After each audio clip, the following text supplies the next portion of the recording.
Welcome to Soccer Prime Tonight. I'm thrilled you're joining us for this explainer, where we're breaking down a match that left one nation absolutely soaring and another completely stunned. We're talking about the 2026 World Cup Group C finale in Miami, where a star-studded Brazilian side dismantled Scotland with a punishing 3-0 victory. And guys, this wasn't just a win. This was a clinical exhibition of attacking football, perfectly capitalizing on a complete defensive meltdown.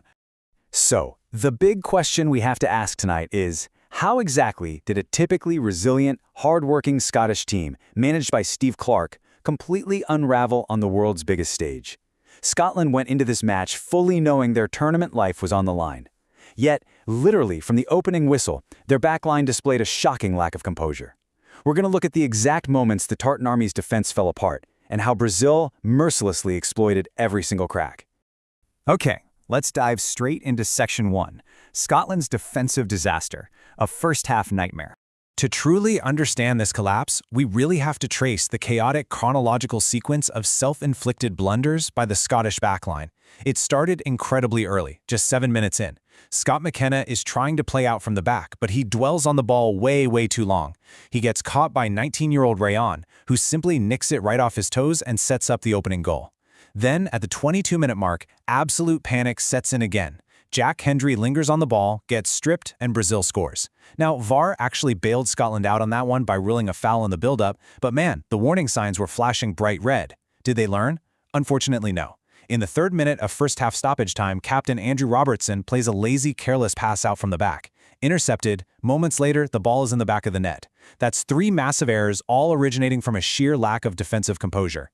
And you don't just have to take my word for it. Former Scotland winger Pat Nevin summed up the mood perfectly during the live broadcast. He said, "It was awful. You don't do that against any players, but especially not against Brazil. All Scotland's good work completely given away." That absolutely validates this whole disaster narrative. When you hand out gifts to a team managed by Carlo Ancelotti, they aren't going to politely decline. No, they are going to punish you. Now, what's really interesting here is Section 2, the Vinicius Jr. Masterclass, punishing every mistake. Elite players ruthlessly capitalize on defensive gifts, and absolutely no one did that better tonight than Real Madrid's talisman. We're talking about a staggering 9.3 out of 10 match rating for Vinicius Jr. He was the undisputed player of the match and just a total, unrelenting nightmare for the Scottish defense from the very first whistle right up until the moment he was subbed off. Let's break down his phenomenal statistical output to prove just how dominant he really was. 2 goals, sure, that's huge, but look at the underlying work rate. 8 attempts at goal showing he was just constantly threatening. 57 sprints. I mean, his relentless running completely exhausted the Scottish fullbacks. And perhaps the most telling tactical stat of all, 25 receptions between the midfield and defensive lines. He was finding these little pockets of space all night long, floating right into the danger zones where Scotland's defensive communication was just completely breaking down. Detailing exactly how his goals arrived shows you that lethal instinct. In the 7th minute, when McKenna hesitated, Vinicius didn't just wait around. He pounced. He took a couple of assured touches, rounded goalkeeper Angus Gunn, and literally just rolled it into the empty nets. Fast forward to stoppage time right after Robertson's mistake. Bruno Guimarães floats across to the back post, and who is there, completely unmarked, ghosting past everyone? Vinicius Jr., rising brilliantly to head it home. That right there is the absolute hallmark of a world-class forward, anticipating the mistake before it even happens. And this brilliantly illustrates our next point in Section 3 by the numbers, the reality check. To prove this wasn't just some bad luck for Scotland, let's look at the staggering difference in offensive output. It was a total systemic collapse. Brazil amassed a massive 4.33 expected goals that came from 21 total shots, with 9 hitting the target. Scotland? Well, they managed an anemic 1.04 expected goals. Yeah, they had 14 shots, but only 5 on target, and a lot of those came late in the game when Brazil had pretty much already taken their foot off the gas. To put that into perspective, Brazil had 35 touches inside the opposition penalty area. They practically lived in Scotland's box.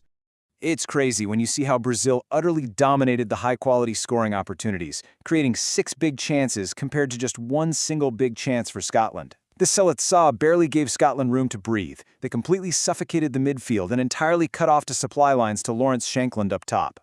And if you're wondering why Scotland couldn't establish any rhythm whatsoever, just look at the stark contrast in the physical battles. The pass accuracy for Brazil was a silky 93%, but the real killer is the duels won. Brazil won 49 duels compared to Scotland's 29. The South American giants just completely overpowered Scotland in those 50-50 physical battles. They were faster, they were stronger, and they were way more aggressive to every single loose ball. Let's move to Section 4, the final blow. Matheus Cunha seals it. Let's see how this all built into the second half, where Brazil shut the door completely. Their 60th minute team goal was a thing of absolute beauty, perfectly encapsulating that classic Brazilian flair. Here's how it happened. Step 1. Casemiro, deep in midfield, threads a perfectly weighted pass straight through the Scottish lines. Step 2. Bruno Guimarães receives it, driving centrally with total purpose, which forces the Scottish defense to collapse inward. In Step 3, with the angle opening up, Guimaraes unselfishly rolls the ball to Manchester United's Matheus Cunha, who has the simplest task of guiding it past the keeper. 3 passes, ultimate precision, 3-0. Game over. And just add a little insult to injury for those exhausted Scottish defenders, listen to what happened in the 76th minute. The Miami Stadium absolutely erupted as Neymar returned to the pitch for his first appearance since October 2023. Replacing Matheus Cunha, his arrival was a massive psychological boost for Brazil, and frankly, a very harsh reminder to Scotland of the sheer depth and star power they were up against. So, the crucial point we need to discuss now is Section 5. What next for Scotland? The waiting game. We've got to look at the massive tournament implications this result has for Group C. Reviewing the final standings impartially, Brazil takes the top spot. They're tied on 7 points with Morocco, but they march into the round of 32 as clear group winners thanks to a highly dominant +6 goal difference. They're looking every inch a growing force in this tournament. Scotland, meanwhile, finishes in 3rd place with 3 points, secured from their earlier win against Haiti, but they are carrying a highly damaging -3 goal difference. And because of that -3 goal difference, Scotland now faces a long, gut-wrenching wait. Their fate is literally no longer in their own hands. They are relying entirely on the results of other groups to see if they can somehow scrape through as one of the best 3rd-place teams. It's tough because every single goal they gifted to Vinicius and company tonight could be the very thing that sends them packing.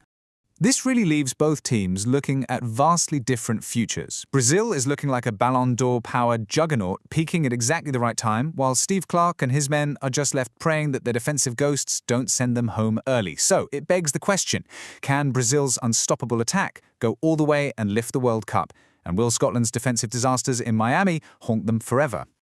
I definitely want to hear what you think about all this. Drop your thoughts in the comments below. If you enjoyed tonight's explainer, make sure to hit that subscribe button, leave a like, and turn on notifications so you never miss a breakdown.